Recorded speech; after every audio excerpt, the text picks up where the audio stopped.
आप देख रहे हैं न्यूज़ 9 भारत, रखिए आपको सबसे आगे। नमस्कार, आप देख रहे हैं न्यूज़ 9 भारत। मैं हूं आपके साथ अंजलि। चलिए रुक करते हैं खबरों की ओर। आजमगढ़ में पूर्व प्रधानमंत्री चंद्रशेखर की 19वीं पुण्यतिथि पर बुधवार को जहानागंज के रामपुर स्थित चंद्रशेखर स्मारक ट्रस्ट में श्रद्धांजलि कार्यक्रम आयोजित किया गया। इस दौरान उनके आदमकद प्रतिमा पर माल्यार्पण के साथ ही श्रद्धा सुमन अर्पित किए गए। उपस्थित लोगों ने उनके जीवन पर चर्चा करते हुए उनके बताए रास्ते पर चलने का संकल्प लिया। श्रद्धांजलि कार्यक्रम के मुख्य अतिथि भाजपा गोरखपुर क्षेत्रीय अध्यक्ष विनोद राय व जिला अध्यक्ष ध्रुव कुमार सिंह ने पूर्व प्रधानमंत्री की प्रतिमा पर माल्यार्पण व पुष्प अर्पित किया। इस दौरान ट्रस्ट परिसर में जब तक सूरज चाँद रहेगा, चंद्रशेखर जी का नाम रहेगा, चंद्रशेखर जी अमर रहें के नारे लगते रहे। मुख्य अतिथि विनोद राय ने कहा कि पूर्व प्रधानमंत्री युवा तुर्क नेता चंद्रशेखर देश के विकास के लिए काम किए। वह एक ऐसे युवा तुर्क नेता थे जिन्होंने दृढ़ता, ईमानदारी और साहस के साथ स्वार्थ के खिलाफ लड़ाई लड़ी। एमएलसी विक्रांत सिंह रिसू ने कहा कि रामपुर स्थित चंद्रशेखर स्मारक ट्रस्ट में उनकी आदमकद प्रतिमा युवाओं को संघर्ष की प्रेरणा सदैव प्रदान करती रहेगी। उनके बताए हुए रास्ते पर चलते हुए उनके सपनों को साकार करने का संकल्प लेना ही उनके प्रति सच्ची श्रद्धांजलि होगी।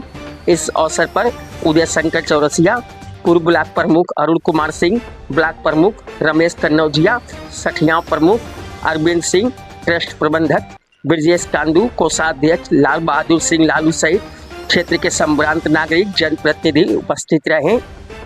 न्यूज़ 9 भारत के लिए अमित खरवार की रिपोर्ट।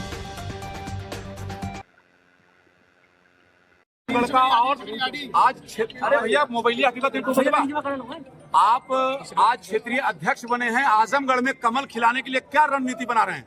सबसे पहले आप सभी लोग आजमगढ़ से चल के इतनी दूर आए हैं, आप सबका इस ट्रस्ट की तरफ से स्वागत, वंदन, अभिनंदन है सभी पत्रकार मित्रों का।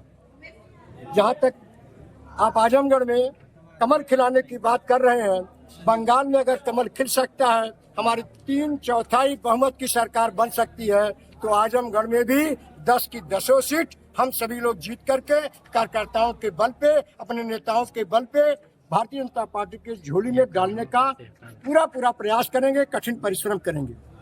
अयोध्या का मामला इन दिनों सुर्खियों में है अध्यक्ष जी, और उसके बाद उस पर आपने भी बयान दिया है मऊ में। भाई साहब सादर प्रणाम आपको, यह बड़े लोगों की बात है, हम लोगों के स्तर का कोई बात नहीं है, इस पर हम कोई टिप्पणी करने नहीं कर सकता। आप सबसे क्षमा मांगता हूँ। चंद्रशेखर जी बारे में क्या कहना चाहेंगे? आज आए चंद्रशेखर जी भारतीय राजनीति के पुरोधा हैं, ईमानदारी के प्रतिमूर्त हैं, स्पष्ट वक्ता के रूप में पूरे देश में विख्यात थे। गरीबों, वंचितों, मजदूरों की लड़ाई लड़ने के लिए पूरे देश में समाजवाद का झंडा लेकर के लड़े और प्रधानमंत्री के रूप में स्थापित हुए थे। संविधान में केवल एक पद प्रधानमंत्री की शपथ लिए थे और 9 बार हमारी भारतीय राजनीति में लोकसभा के सदस्य के रूप में, 2 बार राज्यसभा के रूप में, संसद में आपने जो संसद की कार्रवाई में योगदान था, उसके लिए हम सभी लोग आपके चरणों में श्रद्धांजलि अर्पित करता हूं, अपनी श्रद्धा सुमन अर्पित करता हूं। आजमगढ़ की राजनीति, जातिगत राजनीति को आप कैसे तोड़ेंगे? जातिगत राजनीति समाप्त हो गई है, अब केवल 2 राजनीति हो गई है। एक जो केवल प्राइवेट लिमिटेड पार्टी बना के काम कर रहे हैं और एक जो गरीबों, वंचितों के लिए, राष्ट्र के लिए काम कर रही है। इस तरह के केवल 2 दल रह गए हैं। सांसद धर्मेंद्र यादव कहते हैं कि आजमगढ़ की हर विकास की ईंट पर सपा का नाम लिखा है। कहीं सपा का नाम नहीं लिखा। पूर्वांचल एक्सप्रेसवे योगी आदित्यनाथ जी ने बनवाया, सोहेल देव विश्वविद्यालय योगी आदित्यनाथ जी ने बनवाया, जितनी हमारे नेशनल हाईवे बने हैं आजमगढ़ को जोड़ने के लिए, सब हमारी भारत सरकार ने बनवाया है। अपने एक उन्होंने पीजीआई की स्थापना की थी, पीजीआई चालू में नहीं था, हजारों करोड़ रुपया देकर के योगी आदित्यनाथ जी ने पीजीआई को चालू किया है। आज अच्छी चिकित्सा व्यवस्था आजमगढ़ को मिल रही है। इसके अलावा आजमगढ़ सदर हॉस्पिटल उच्च कोर्ट का हमारा हॉस्पिटल बन गया है।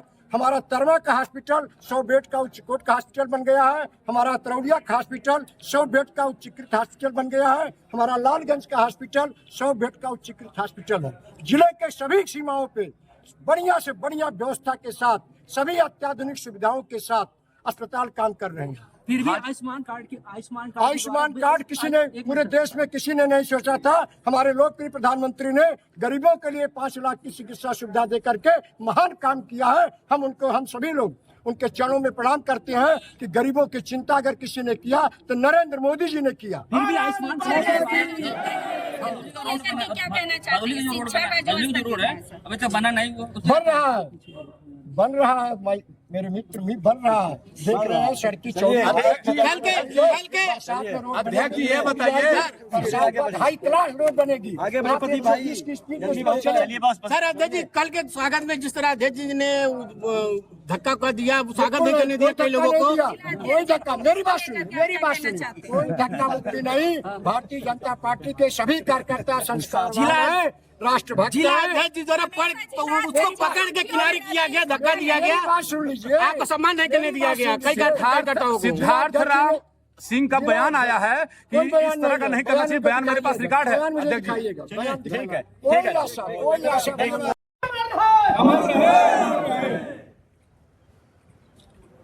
अभी के लिए फिलहाल इतना ही काफी। बने रहिए हमारे साथ। छोटी से बड़ी खबर जानने के लिए न्यूज़ 9 भारत पर अब चाहूंगी इजाजत। नमस्कार।